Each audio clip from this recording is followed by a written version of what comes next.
आज के इस सत्र में आप सभी का स्वागत है। आज हम अगला अध्याय जिसका नाम है स्वावलंबी उसका अध्ययन करेंगे। स्वावलंबी एक कहानी है। इस कहानी के माध्यम से स्वावलंबी शब्द का जो शाब्दिक अर्थ होता है वो होता है अपना काम स्वयं करना या अपना काम स्वयं करने की ओर बढ़ना। तो स्वावलंबी कहानी से बच्चों को ये प्रेरणा दी जा रही है कि वो अपना काम स्वयं करें और अपना काम स्वयं करने में उन्हें कोई हिचक ना हो, उन्हें कोई शर्म महसूस ना हो। इस तरीके की बातें इस कहानी में कही गई हैं। तो आइए कहानी का पाठ करते हैं। नहीं माँ, मैं नहीं जाऊँगा, रिंकू ने माँ से कहा। चला जा बेटा, तू नहीं जाएगा तो फिर कौन जाएगा, माँ बोली। माँ रिंकू से बार बार कह रही थी कि वह गेहूँ पिसवा कर ले आए, लेकिन रिंकू जाने को तैयार ही नहीं हो रहा था। तो ये किसकी कहानी है? रिंकू की और उसके माँ की। तो इसमें जो दो पात्र हैं वो कौन कौन से हैं? पहला रिंकू, दूसरा उसकी माँ। तो रिंकू की माँ क्या कहती हैं कि बेटा तुम गेहूँ पिसवाने चले जाओ, और वो क्या कहता है कि नहीं, मैं नहीं जाऊँगा। तो इसी प्रकार से दोनों के बीच में बातचीत चल रही है। आगे बढ़ते हैं। रिंकू के पिताजी एक अधिकारी हैं। उनके घर पर काम करने के लिए एक नौकर नियुक्त है। पिछले 4-5 दिनों से नौकर छुट्टी पर था और अगले 4-5 दिनों तक उसके आने की कोई संभावना नहीं थी। यानी कि नौकर जो है वो छुट्टी पे चला गया था। नौकर तो था परंतु छुट्टी पे, और अगले 4-5 दिनों तक उसके आने की संभावना भी नहीं थी। और इसी समय क्या हो गया, घर में आटा ख़त्म हो गया। घर में आटा ख़त्म हो चुका था, इसलिए यह काम रिंकू के सिर पर आ पड़ा था। रिंकू इस काम को करने में शर्म महसूस कर रहा था। उसे यह काम छोटा लग रहा था कि मैं गेहूँ पिसवाने क्यों जाऊँगा, यह तो नौकर का काम है। उसने सोचा कि जब वह गेहूँ का डब्बा साइकिल पर रख कर जाएगा तो लोग उसे देखकर हंसेंगे। उसने कहा, माँ मैं गेहूँ पिसाने नहीं जाऊँगा, यह मेरा काम नहीं है। तो उसे क्या लग रहा था कि अगर वो साइकिल पर गेहूँ की डब्बा या गेहूँ का बोरा लेकर के जाएगा तो लोग उसका मजाक उड़ाएंगे, इसलिए वो नहीं जाना चाहता था। माँ उसे समझाते हुए बोली, बेटे काम मेरा या तेरा नहीं होता, यह नियम हमारे ही बनाए हुए हैं कि यह काम इसका है, यह काम उसका है। यह बहाना करना छोड़ो और चक्की पर जाओ। तो माँ ने उसे समझाया कि काम किसका होता है, ये तो हमने ही डिसाइड किया है ना, हम फिर से डिसाइड कर लेते हैं कि आज यह काम तुम करोगे, तो बहाना छोड़ो और जा कर के काम करो।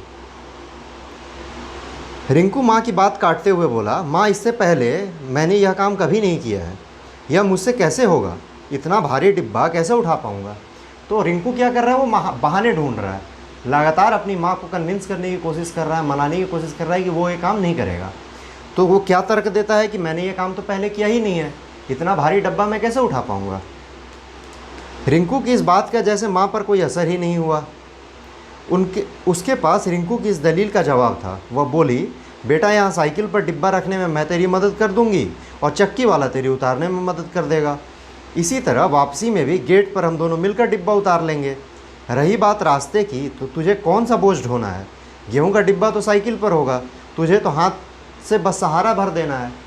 तो उसकी माता ने उसके तर्क को काटते हुए कहा कि कौन सा तुम्हें ढो करके ले जाना है, साइकिल पर तो ले जाना है, और रही बात डब्बा के भारी होने का, तो यहाँ मैं साथ मिल के चढ़ा दूँगी, वहाँ चक्की वाला उतार लेगा, फिर वापसी में वहाँ चक्की वाला चढ़ा देगा, घर पे हम दोनों साथ में मिल के उतार लेंगे।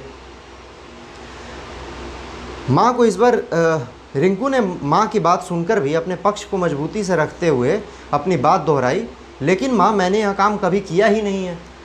यानी कि वो लगातार तर्क दिया जा रहा है कि वो काम क्यों नहीं करना चाहता है। तो अंतिम तर्क उसने क्या दिया, एक बार फिर से वही तर्क दिया कि मैंने ये काम तो कभी किया ही नहीं है। माँ को इस बार रिंकू की बात पर हंसी आ गई। वह बोली, अरे पगले, कोई भी काम व्यक्ति कभी ना कभी पहली बार ही करता है। तू ही सोच, जब पहली बार तू स्कूल गया था तो तू कितना रोया था। यदि तू उस दिन स्कूल न जाता तो क्या आज यहाँ तक पहुँच पाता। चल चल, समय बर्बाद मत कर और गेहूँ का डिब्बा उठा। यानी अब उसकी माँ समझाते हुए कह रही हैं कि जीवन में हर चीज़ पहली बार ही करते हैं हम लोग। जब तुम पहली बार स्कूल गए थे तो याद करो कितना रो रहे थे, और आज देखो तुम कहाँ पहुँच गए हो उसी स्कूल की मदद से। माँ के आदेश की वजह से रिंकू न चाहते हुए भी गेहूँ पिसवाने जाने के लिए राजी हो गया। उसने साइकिल निकाली, माँ की मदद से गेहूँ का डिब्बा साइकिल पर रखा और पिसवाने चल पड़ा। यानी रिंकू की एक नहीं चली और उसे पिसवाने जाना पड़ा। आटा चक्की रिंकू के घर से ज़्यादा दूर नहीं थी, इसलिए रिंकू ने पैदल चलना ही ठीक समझा। यानी कि रिंकू ने सोचा कि अब साइकिल पर बैठ के क्या पैदल ही चले जाते हैं। बाएं हाथ से साइकिल का हैंडल और दाहिने हाथ से उसने गेहूँ के डिब्बे को पकड़ रखा था। अपनी शर्म को मिटाने के लिए उसने गर्दन नीची कर ली थी। वह हर आने जाने वाले की निगाहों से बचने का प्रयास कर रहा था। यानी शर्म उसे अभी भी आ रही थी, तो वो क्या गर्दन नीचे करके धीरे धीरे चला जा रहा था ताकि किसी से नज़र ना मिले, कोई उसे देखे ना। कुछ देर चलने के बाद वह आटा चक्की पर पहुंचा, तब उसने कुछ राहत की सांस ली। गेहूं का डिब्बा उतारकर उसने तुलवाया, यानी ज़्यादा दूर तो था नहीं तो पहुंच गया। फिर डब्बा उतारा, तौलवाया। चक्की वाले ने रिंकू से कहा, भैया एक दो आदमी और आ जाएं तो चक्की चालू करूंगा, तुम कोई और काम हो तो वह कराओ। यानी कि चक्की में और किसी का गेहूँ नहीं पहुंचा था। तो चक्की वाले ने कहा कि जब एक दो लोग और आ जाएंगे तभी मैं पीसना चालू करूंगा, तो आप थोड़ी देर के बाद आओ। अच्छी बात है, मैं आधे घंटे में आता हूँ। इतना कहकर रिंकू ने अपनी साइकिल उठाई और वो सोचने लगा, मैं चक्की वाले से आधे घंटे में आने के लिए तो कह दिया है, पर जाऊँ कहाँ। तो चक्की वाले से उसने कहा ठीक है मैं आधे घंटे में आता हूँ। पर जैसे ही वो वहाँ से निकला तो नई दुविधा उत्पन्न हुई कि वो आधे घंटे जाएगा कहाँ, रहेगा कहाँ। उसने सोचा कि चलो ऐसे ही कुछ देर घूम लिया जाए। फिर उसने विचार किया कि चलो अपने सहपाठी संजय से ही मिल लिया जाए। तो थोड़ी पहले उसने सोचा कि इधर उधर टहल लेते हैं, फिर उसने सोचा कि चलो अपने दोस्त से मिलाते हैं जिसका नाम कि संजय था। संजय के पिताजी की किराने की दुकान थी। संजय ने रिंकू को एक बार बताया था कि वह दोपहर को अक्सर दुकान पर बैठता है क्योंकि उसके पिताजी उस समय भोजन करने घर जाते हैं। तो संजय के पिताजी की किराने की दुकान थी और इसे याद आया कि दोपहर में तो खुद संजय ही दुकान पर बैठता है, पिताजी जब खाना खाने जाते हैं। रिंकू ने अपनी साइकिल संजय की दुकान की तरफ मोड़ दी। वह विचारों में खोया संजय की दुकान पर पहुंचा। उसने सोचा था कि संजय गद्दी पर बैठा होगा, सेठों की तरह अपने नौकरों पर हुक्म चला रहा होगा। पर यह क्या, उसने जो कुछ देखा वह उसकी सोच के बिल्कुल विपरीत था। संजय अपनी दुकान में झाड़ू लगा रहा था। रिंकू कब उसकी दुकान पर आकर खड़ा हो गया उसका उसे एहसास ही नहीं हुआ। यानी ये क्या सोच कर गया था कि दुकान उसकी है तो गद्दी पे बैठा होगा, मालिक की तरह नौकरों पे धौंस जमा रहा होगा, आदेश दे रहा होगा। पर जब वहाँ पहुँचा ये भौचक्का रह गया क्योंकि संजय जो है वो झाड़ू लगा रहा था अपनी दुकान में और वो इतना मग्न था अपने काम में कि उसे पता भी नहीं चला कि कब रिंकू आया। अचानक उसकी नज़र ऊपर उठी, उसने रिंकू को खड़ा पाया। रिंकू को देखकर उसे आश्चर्य हुआ। जैसे ही झाड़ू लगा करके उसने ऊपर देखा तो सामने रिंकू दिखा। अब उसे आश्चर्य हुआ कि रिंकू यहाँ कैसे। अरे रिंकू अंदर आ, 1 मिनट में कचरा फेंक दो, झाड़ू कोने में रखते हुए संजय बोला। रिंकू ने आश्चर्य से पूछा, संजय तू झाड़ू लगा रहा है? झाड़ू रखते हुए संजय ने जवाब दिया, हाँ यार आज नौकर नहीं आया है इसलिए मैं ही यह काम कर रहा हूँ। और फिर नौकर रहे या न रहे इससे क्या फ़र्क पड़ता है, उसके रहने पर भी मैं कई बार झाड़ू लगा चुका हूँ। यानी रिंकू तो बिल्कुल शॉक्ड था, आश्चर्यचकित था कि ये कैसे लगा रहा है झाड़ू मालिक होकर के। उसने पूछा तो संजय ने ऐसे जवाब दिया जैसे कोई ख़ास बात तो है नहीं, नौकर नहीं आया तो मैंने लगा दिया, और नौकर आता भी है तो भी मैं कभी कभी लगा देता हूँ। रिंकू को आश्चर्य हुआ। उसने पूछा तुझे यह सब करने में शर्म नहीं आती है? संजय बोला, अपने काम करने में शर्म कैसी, फिर हमारे स्कूल में भी तो हमें सिखाया जाता है कि स्वावलंबी बनो, अर्थात अपना काम स्वयं करो। तो उसने संजय से पूछा रिंकू ने कि क्या तुम्हें शर्म नहीं आती? तो मेरा अपना काम करने में कैसा सर, स्कूल में भी तो हमने यही सिखाया है कि अपना काम स्वयं करो, स्वावलंबी बनो। पर रिंकू तू भी कौन सी बात लेकर बैठ गया, आज तुझे मैं क्रीम वाला बिस्कुट खिलाता हूँ। इतना कहकर संजय ने बिस्कुट का पैकेट खोला और एक प्लेट में रख दिया। ले खा, उसने कहा। हाँ खाता हूँ, एक बिस्कुट मुंह में डालते हुए रिंकू ने बोला। तो दोनों बैठ करके बिस्किट खाने लगे। रिंकू कुछ देर तक संजय की दुकान पर बैठा, इधर उधर की कुछ और बातें हुई। उसके बाद वह वहाँ से उठकर आटा चक्की पर जा पहुँचा। चक्की वाले ने गेहूँ पीस कर वह आटा तौलकर पहले ही रख दिया था। चक्की वाले को पैसे देकर रिंकू ने आटे का डिब्बा साइकिल के कैरियर पर रखा और घर की ओर रवाना हुआ। अब अपनी गर्दन नीचे नहीं बल्कि गर्व से ऊंची किए चल रहा था। आज उसे स्वावलंबी होने का सही अर्थ पता चल चुका था। यानी कि संजय से बात करने के बाद जब वो चक्की पे पहुंचा और आटा लेकर के घर जा रहा था तो वो गर्दन झुका के नहीं जा रहा था, वो गर्दन उठा के जा रहा था। उसे गर्व हो रहा था कि वो अपने घर का काम कर रहा है। उसे स्वावलंबी होने का जो असली अर्थ है ना वो आज समझ आया। स्कूल में पढ़ा तो था उसने, पर उसका मतलब जो है शाब्दिक अर्थ के अलावा जो जीवन में उसका अर्थ है, जीवन में जो उसका एप्लीकेशन है, वो उसको उस दिन समझ आया। तो इस प्रकार ये कहानी ख़त्म होती है। आइए अब आगे बढ़ते हैं हम लोग प्रश्नों की ओर। तो प्रश्न अभ्यास में हमारा पहला प्रश्न जो होता है वो मौखिक होता है। प्रश्न अभ्यास पहला मौखिक। मौखिक का हम क प्रश्न देखेंगे। क प्रश्न पूछ रहा है कि स्वावलंबी का अर्थ क्या है। स्वावलंबी का अर्थ होता है अपना काम स्वयं करना। तो क का क्या जवाब होगा? स्वावलंबी का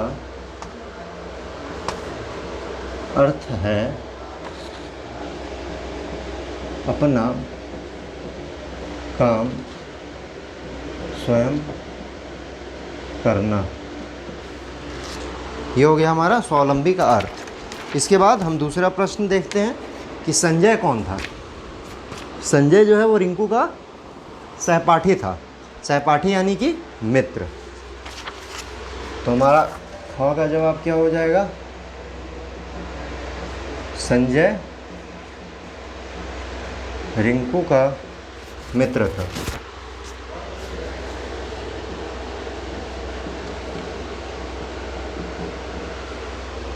ग प्रश्न क्या पूछ रहा? संजय के पिताजी किस चीज़ की दुकान थी? किराने की दुकान थी।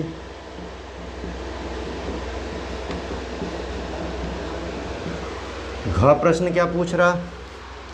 रिंकू किस काम से बाहर गया था? रिंकू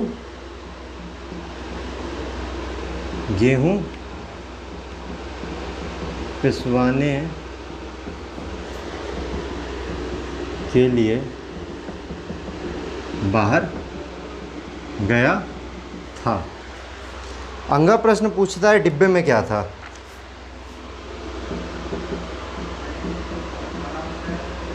डिब्बे में गेहूं था। इस प्रकार हमारा जो मौखिक प्रश्न है वो खत्म हुआ। अब हम बढ़ते हैं पहले प्रश्न के लिखित की ओर। हमारा आ गया अब लिखित। लिखित का हमारा पहला प्रश्न है कि माँ रिंकू से क्या करने के लिए कह रही थी और क्यों कह रही थी। तो हमने कहानी में क्या पढ़ा कि माँ जो है उसे गेहूं पिसवाने के लिए कह रही थी। तो क का उत्तर क्या होगा? माँ रिंकू को गेहूं पिसवाने के लिए कह रही थी। ये हो गया पहले भाग का उत्तर। दूसरा भाग क्या है कि वो ऐसा क्यों कह रही थी? क्योंकि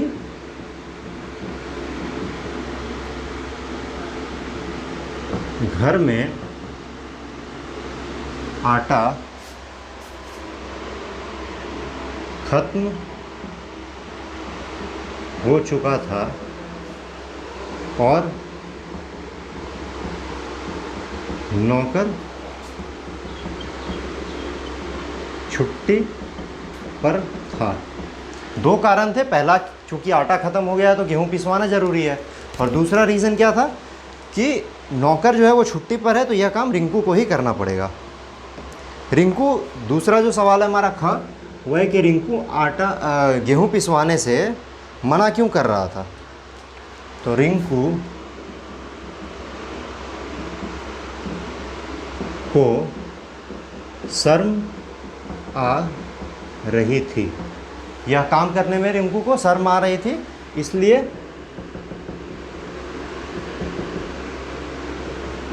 वो आटा पिसवाने से मना कर रहा था। ठीक है, अब बढ़ते हैं हम लोग ग प्रश्न की ओर। रिंकू ने काम न करने के लिए माँ को क्या दलील दी थी। तो रिंकू ने कई सारी दलीलें दी थी, परंतु एक जो महत्वपूर्ण दलील था वो ये था कि मैंने तो यह काम कभी किया ही नहीं है। तो अब हम लोग बढ़ते हैं ग प्रश्न की ओर।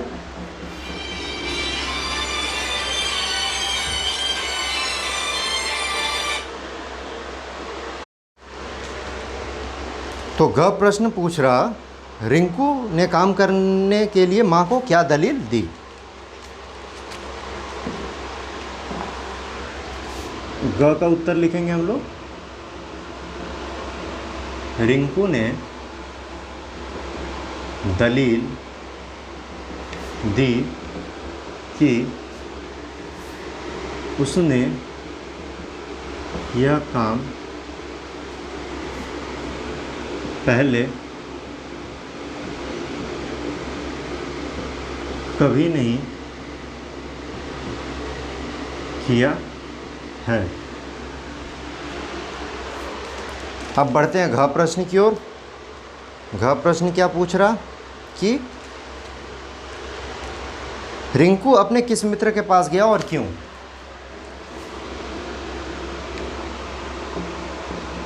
रिंकू संजय के पास गया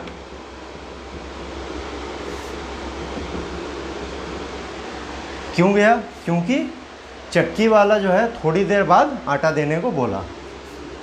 क्योंकि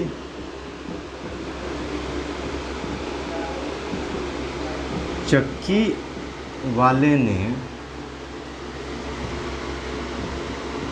थोड़ी देर बाद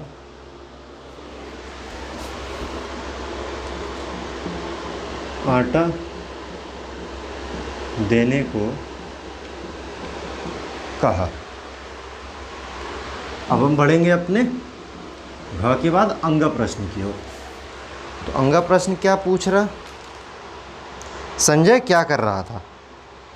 संजय यानी कि रिंकू का जो मित्र है वो क्या कर रहा था।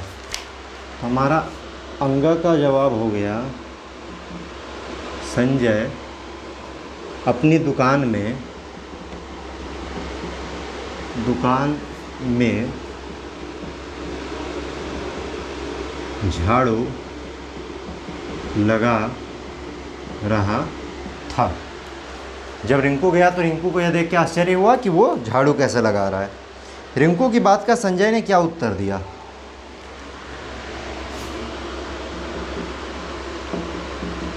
रिंकू की बात का संजय ने क्या उत्तर दिया था कि अपना काम करने में शर्म कैसी, और हमने स्कूल में यही तो सीखा है।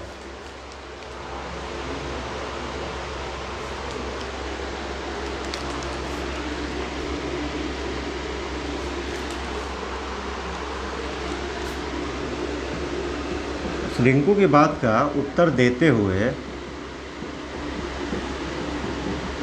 संजय ने कहा कि अपना काम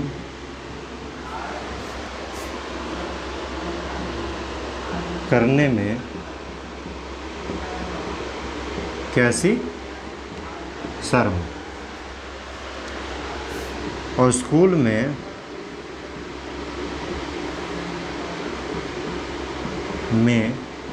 भी तो हमें यही सिखाया गया है कि स्वावलंबी बनो, अर्थात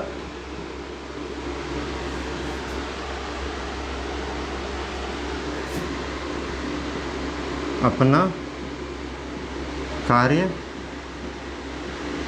स्वयं करो। तो इतनी बातें जो है वो संजय ने रिंकू से कही जब उसने उससे पूछा कि तुम्हें शर्म नहीं आती क्या काम करने में। अब हम लोग आगे बढ़ते हैं। दूसरा प्रश्न जो है वो बहुविकल्पीय प्रश्न है। बहुविकल्पीय यानी कि मल्टीपल चॉइस क्वेश्चन, जिसका पहला प्रश्न है माँ रिंकू से बार बार क्या कह रही थी। तो माँ रिंकू से बार बार कह रही थी कि गेहूँ पिसवा करके ले आओ, गेहूँ पिसवा कर लाने के लिए कह रही थी। रिंकू गेहूँ पिसवाना नहीं चाह रहा था क्योंकि उसे शर्म महसूस हो रही थी। संजय कौन था? संजय रिंकू का मित्र था। अब आगे बढ़ते हैं व्याकरण की तरफ। ये हमारा प्रश्न अभ्यास समाप्त होता है यहाँ पे। व्याकरण में पूछता है पहले कि निम्नलिखित शब्दों का उपसर्ग या प्रत्यय मूल शब्द अलग करके लिखिए। तो आइए हम लोग व्याकरण की ओर बढ़ते हैं।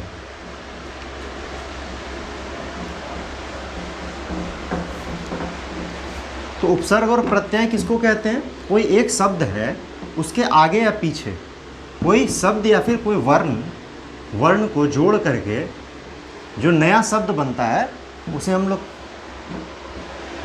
क्या कहते हैं? उपसर्ग या फिर प्रत्यय। अगर शब्द के आगे हमने जोड़ा तो वो उपसर्ग है, और शब्द के बाद हमने वो जोड़ा तो वो क्या बन जाता है? प्रत्यय कहलाता है। तो अब हम लोग व्याकरण की ओर बढ़ते हैं। व्याकरण में पहला,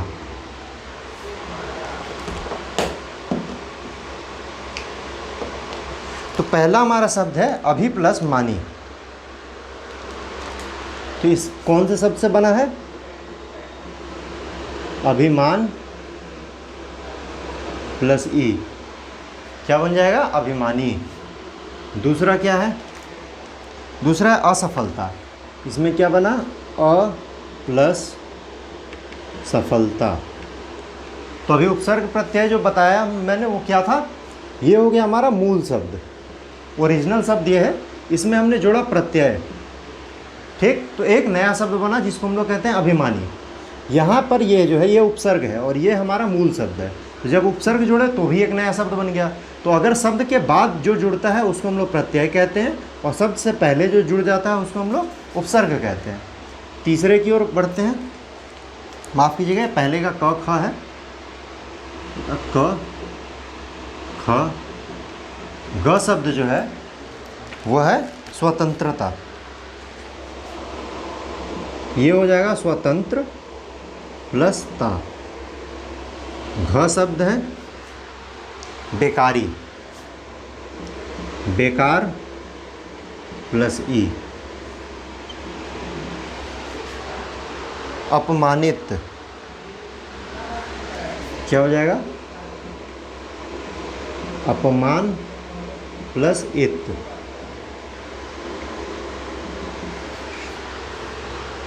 च शब्द है सुलभता, ये हो जाएगा सुलभ प्लस ता।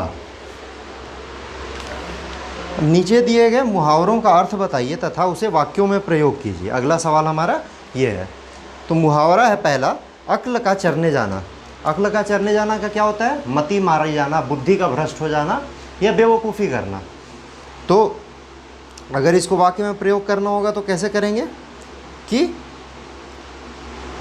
मैं सुबह सुबह तुमसे मिलने आ गया, मेरी अक्ल जो है वो घास चरने गई थी। जब दिन खराब जाता है किसी का तो लोग इस मुहावरे का उपयोग करते हैं कि मेरी अक्ल घास चरने गई थी जब मैं यहाँ आया। उसी प्रकार अगला है अपने पैरों पर खड़ा होना। अपने पैरों पर खड़ा होना का क्या होता है? स्वावलंबी बनना या अपना खर्च खुद उठाना, अपना देखभाल खुद कर पाना, इतना मैच्योर हो जाना कि अपना खर्च, अपना देखभाल सब कुछ खुद से कर सको। तीसरा अक्ल का दुश्मन। अक्ल का दुश्मन किसको कहते हैं? बेवकूफ़ को, मूर्ख। अपना उल्लू सीधा करना। अपना उल्लू सीधा करना का अर्थ होता है अपना काम निकालना। अपने काम से मतलब रखो, काम निकालो फिर छोड़ दो। 19-20 का अंतर, यानी बहुत थोड़ा अंतर, बहुत ही मिनिमल डिफरेंस हो, बहुत छोटा सा अंतर हो तो उसको हम लोग कहते हैं 19-20 का अंतर होना। फिर से एक बार से व्याकरण का बहुविकल्पीय प्रश्न, मल्टीपल चॉइस क्वेश्चन। पहला है हिंदी भाषा के परंपरागत स्वर कितने हैं? 11 हैं। स्वर के कितने भेद होते हैं? स्वर के मुख्य 2 भेद होते हैं। व्यंजनों को मुख्यतः कितने रूपों में बांटा गया है? व्यंजनों को मुख्यतः 3 रूपों में बांटा गया है। हिंदी वर्णमाला के अंतर्गत उष्म व्यंजन कौन से हैं? उष्म व्यंजन हमारा है तलाबी श, मूर्धनी स, दंती श, ह। उसके बाद अंतिम प्रश्न है व्यंजन के कितने भेद होते हैं? व्यंजन के मुख्य 4 भेद होते हैं। तो इस प्रकार हमारा पाठ और प्रश्न अभ्यास यहीं समाप्त होता है। अगले वीडियो में मिलेंगे नए पाठ के अध्ययन के साथ। तब तक के लिए धन्यवाद।